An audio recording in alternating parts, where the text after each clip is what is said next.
and welcome to Jigsaw Shed. Now in this project I took a piece of ash that's been seasoning in the shed for a while and chucked it on the lathe. Now my idea was to make a decorative bowl using Dremel to texture it and adding some stains to it. So let me know in the comments at the end of the video what you thought of it. Anyway, I hope you enjoy. Now when I initially started roughing the piece, I was turning roughly around about 300 RPMs, but slowly as the piece was getting more in balance, I could start turning up the speed.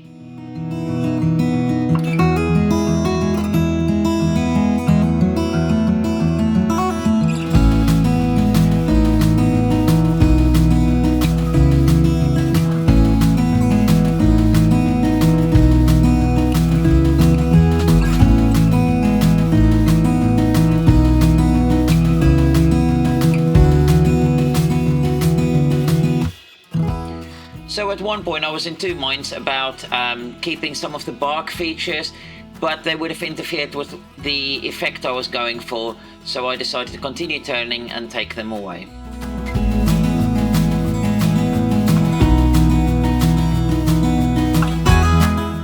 There was a little crack at the top of the bowl, so I decided to use my O3 adhesive thin just to seal that up before continuing. And then it was just creating the tenon to go in the chuck, so I can kind of hollow out the inside of the bowl later.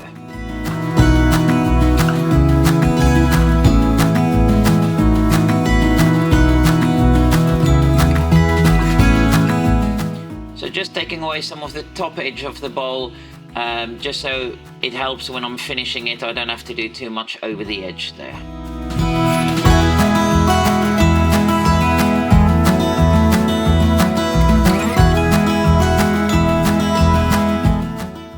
As usual, I'm sanding up to 400 grit from roughly around about 100 grit.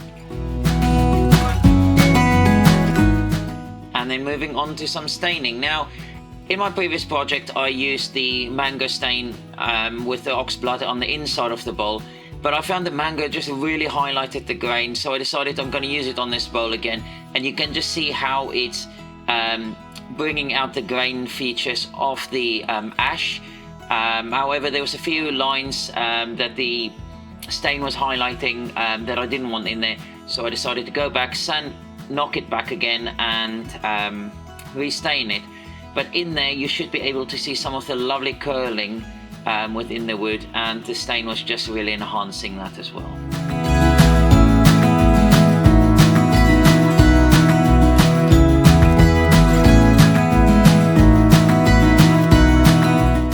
And then I'm using the aerosolized cellulose sanding sealer to seal in the stain. Obviously this stops me from taking off the stain when I'm applying by hand.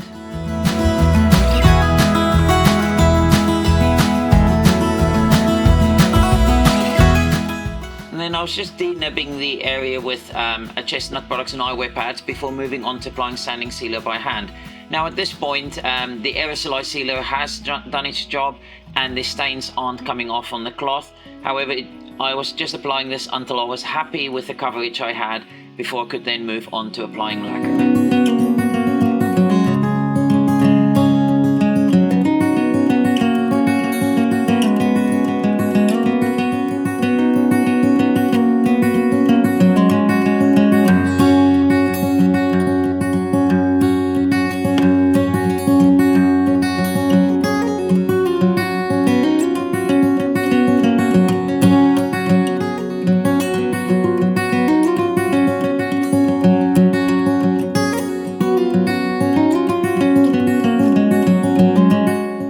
So when applying the Melamine Lacquer, I did about 3 coats, and in between each coat I was knocking it back a little bit, and this just helped build the shine.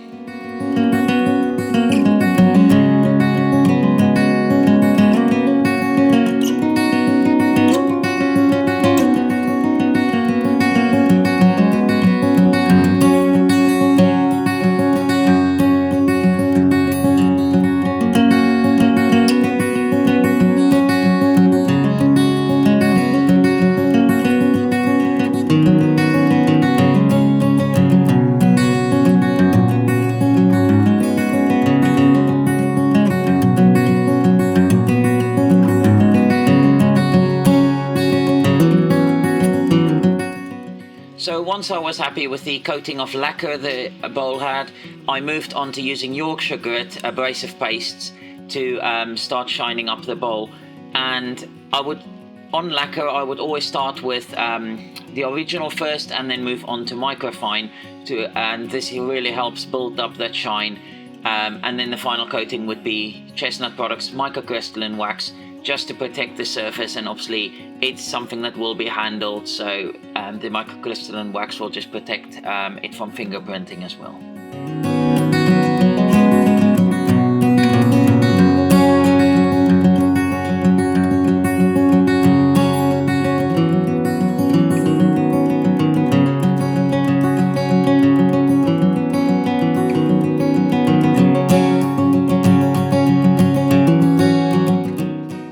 So now time to just clean up the tenon before flipping it around.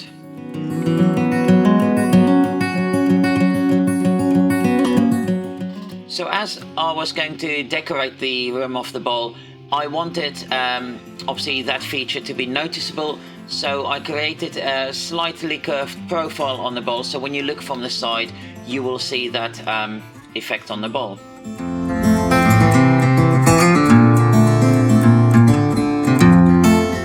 So there was a prominent crack on the face of the bowl, so I decided to use the O3 adhesives thin to just penetrate into that, but as it was prominent I then used the medium thickness as well to just really seal that in. Now there were a few holes in there as I was initially going to put a faceplate in, but as I started drilling I realized that the screws were going to poke into the areas that I wanted to keep, so I decided against that and used the grub screw instead. And then moving on to sealing the face of the bowl before applying Ebonising lacquer. Now I did a few coats of this because I really wanted to get a good shine with this and just a good coverage itself.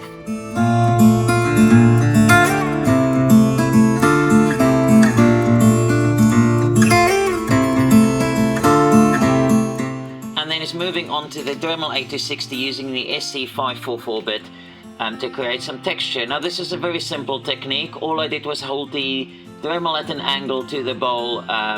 It was spinning on about 15,000 RPM, which was its lowest setting, and the lathe was at about 250 to 300 RPM. So I stopped the lathe, looked at the texture and thought I could do a little bit more. So with just a little bit more pressure on the Dremel, I did another pass.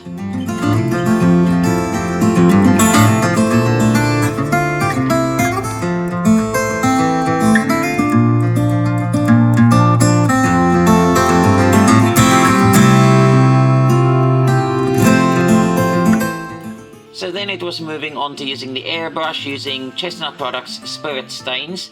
Now the colors I chose made it a bit darker than I initially intended. However, it looks better in real life than the camera makes it out to be.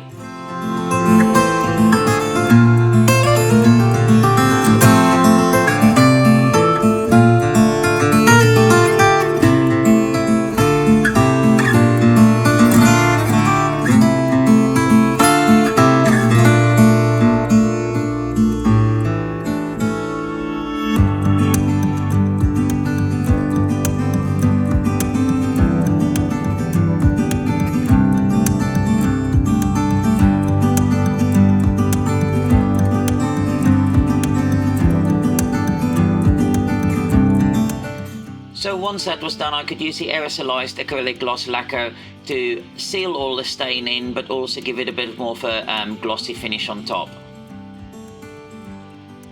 And then it was marking out where I want the bowl part to be and start hollowing it out.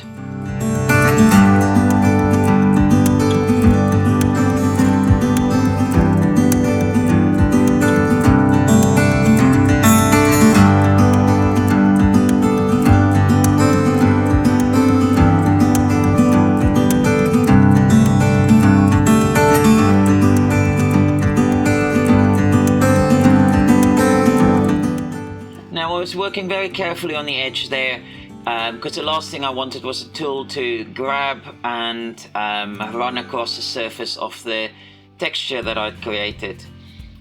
But yeah, once that was done, moved on to sanding and then sealing the inside of the bowl.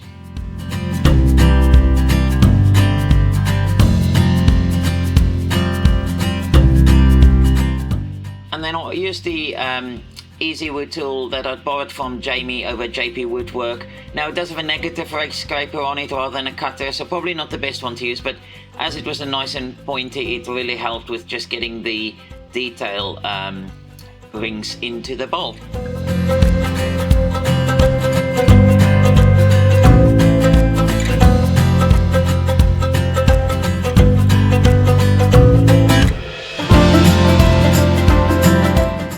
So then it was moving on to using Yorkshire Grit for the inside of the bowl. Now this was to get a real good shine up there and start highlighting the features that were inside the bowl. But I had to make sure that I cleaned away all of the Yorkshire Grit properly, because I was still looking at applying lacquer over the top to just increase the overall shine of the bowl.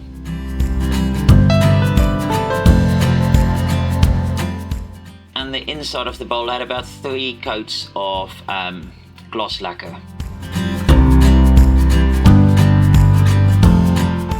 And then it's moving on to using Yorkshire Grit again, and I will continue on to using the Microfine to now really shine up the lacquer itself. And then obviously again there will be a final coat of microcrystalline wax.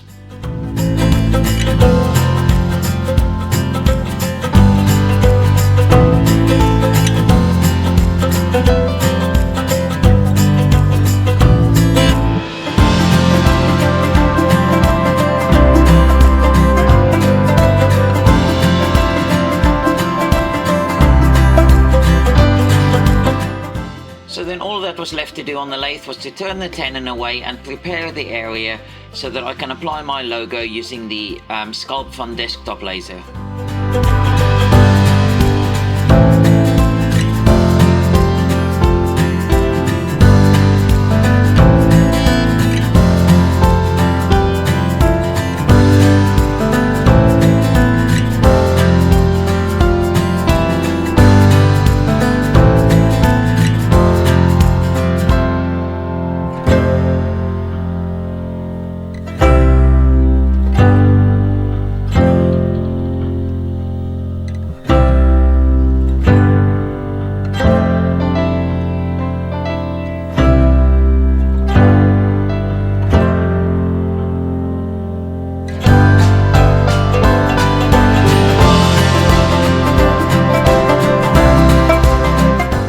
Well, thank you for joining me in Jigsaw Shed. Now, I had a lot of fun making this bowl, and I'm really pleased with how it turned out, especially the texturing.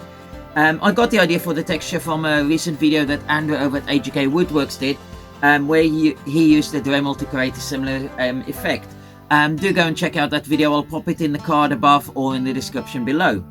And obviously, following my previous video, where I used the stains and found that the mango really highlighted the grain in the ash nicely, I decided to give it another go.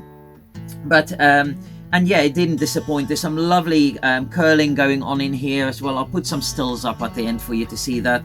But unlike the previous bowl, I haven't used the black to highlight the grain, because actually the mango worked really well in darkening those grain patterns as well. So really pleased with that.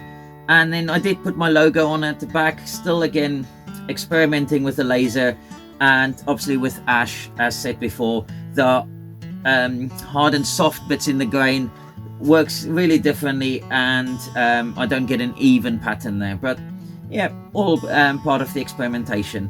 Anyway, I hope you enjoyed that. If you did, give the video a thumbs up, leave me a comment down below, and remember to subscribe to my channel if you've not done so yet. And I hope to see you next time. Take care.